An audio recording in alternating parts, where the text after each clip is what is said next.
searching that catalog, make sure that you search the entire NC Cardinal catalog.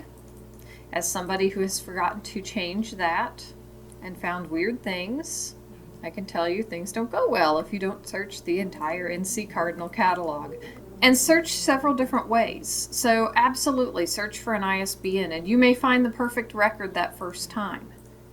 But it's always a good idea to do a second search just to be sure.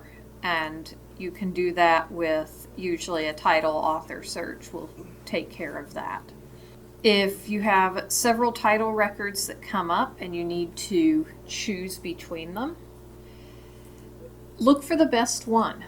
So look for the MARC record that is in RDA and has the most information and looks best with the resource that you have, so that matches up the best.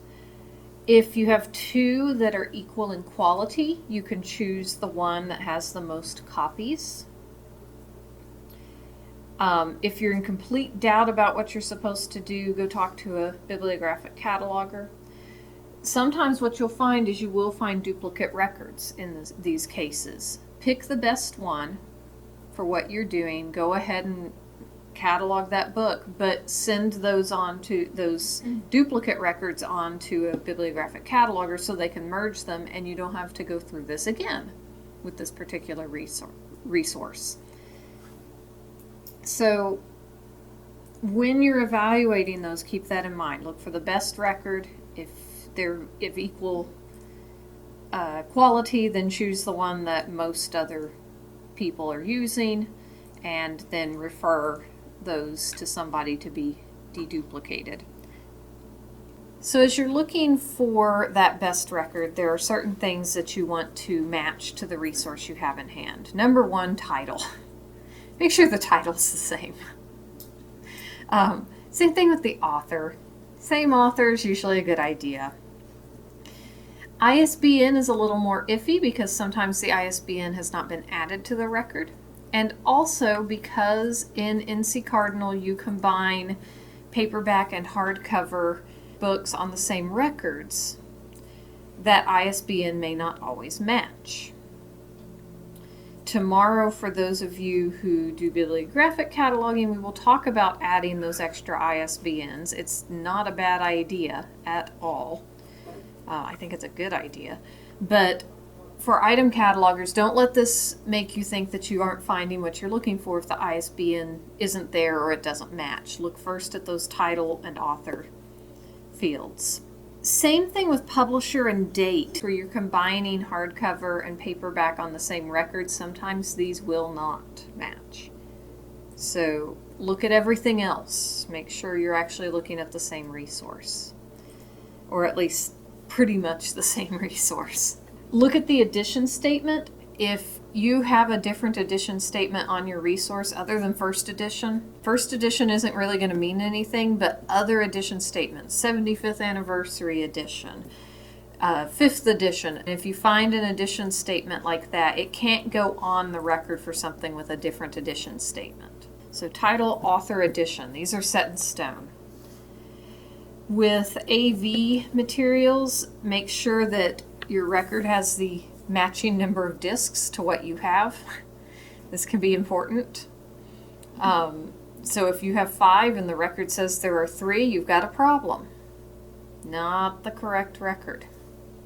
Make sure that matches. And with your AV, checking the UPC to see if that matches.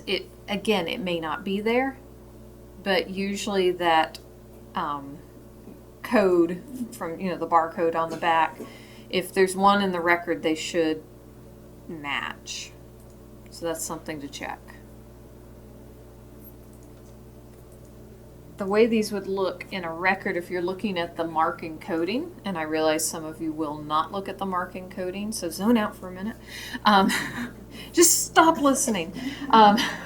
Or listen and learn something new. There you go. It's a magical day. So if you're looking for the title, you're going to look in that MARC 245 field, and title information can be in the A and B subfields.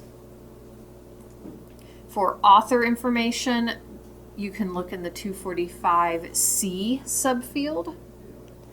You can also find information about authors, editors, actors, other contributors in other places in the records, like the 1XX, the 7XX, and with like video or audio recordings, 511 or 508 can have information like that.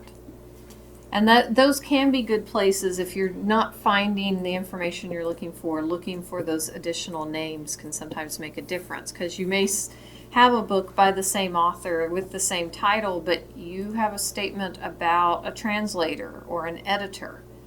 And so looking for those additional names can actually be really handy. Your ISBN goes in the 020 field in MARC. And there can be multiple 020 fields. Publisher information in RDA goes in a 264 field with a second indicator of 1. And you'll find that in the A and B subfields. In AACR2 records or old RDA records, it'll be in that 260 field, same subfields. So look and see if that information matches. Keeping in mind that it may not if you're combining your paperbacks and hardcovers. It may not be an exact match. The date you'll find in several different places, so you could find it in a 264 field with any number of second indicators with a subfield C, or a 260 field subfield C. So look for those dates. Edition statements go in the 250 field in MARC. The number of discs, as well as, say, the number of volumes, the pagination, all of that stuff, goes in a 300 field.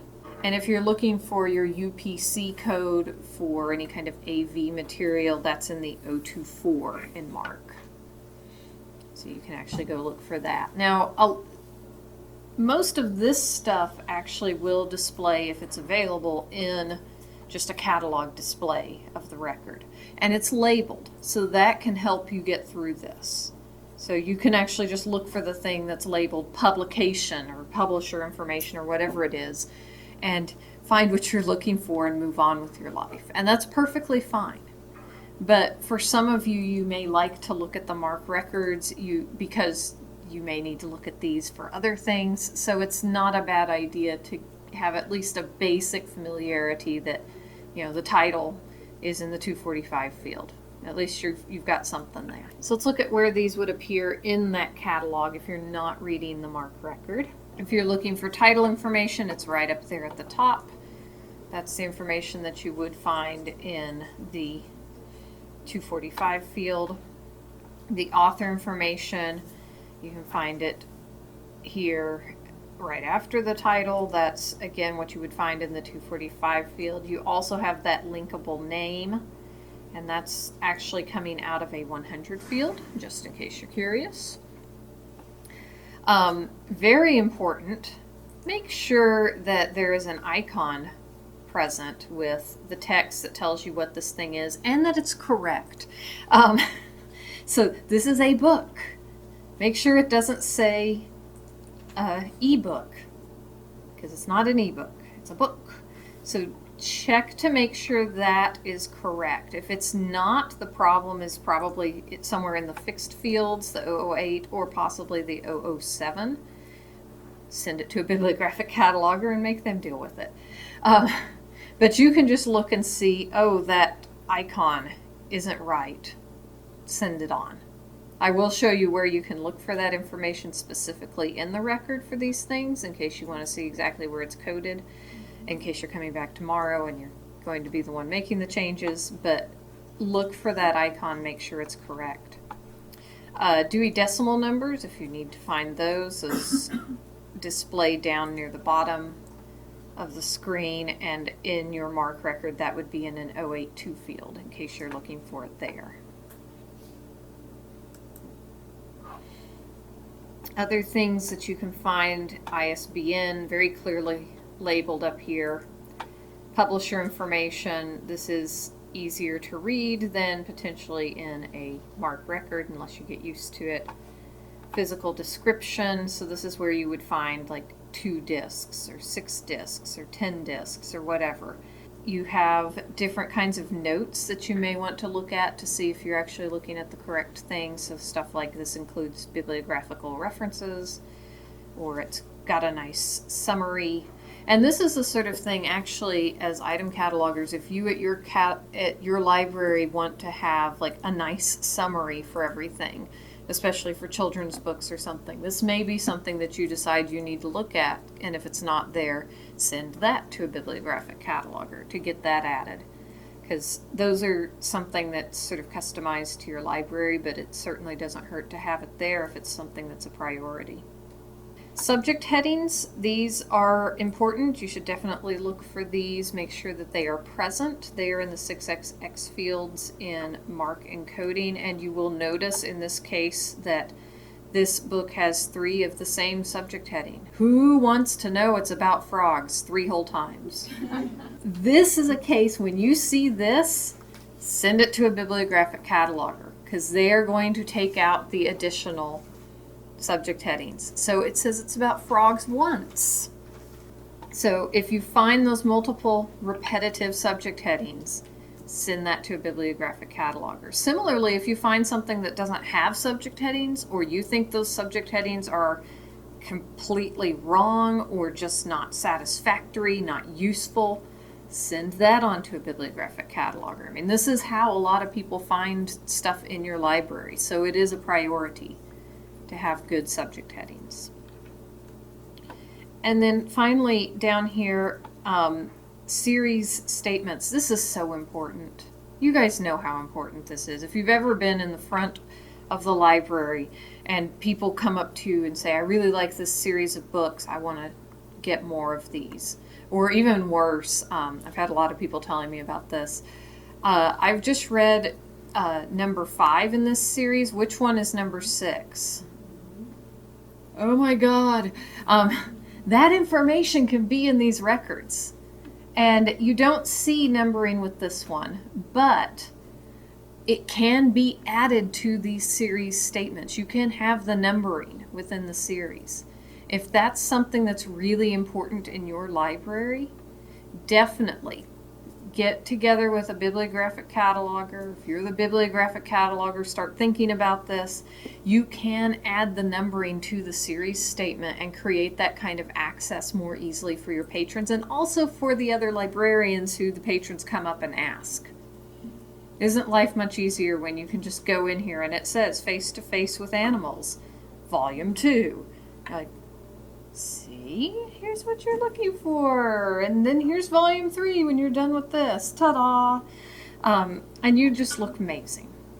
That's one of those times when actually the catalogers might get noticed for doing something good. Usually we only get noticed when something's wrong. But when you have those linkable series statements with the numbering of the volumes in the series present, they might just start noticing that you're amazing. So that's something to consider. That's something to definitely talk with your bibliographic cataloger about.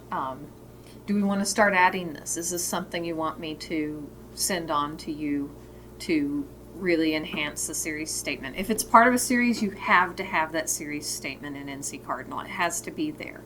Whether or not you have the numbering is slightly optional, but I mean, it's certainly something that's useful enough to enough of us that it might be something that all of you are just like, yeah, we're doing that now. Don't care how much extra work that takes. We're doing that now. We're already doing that. Excellent.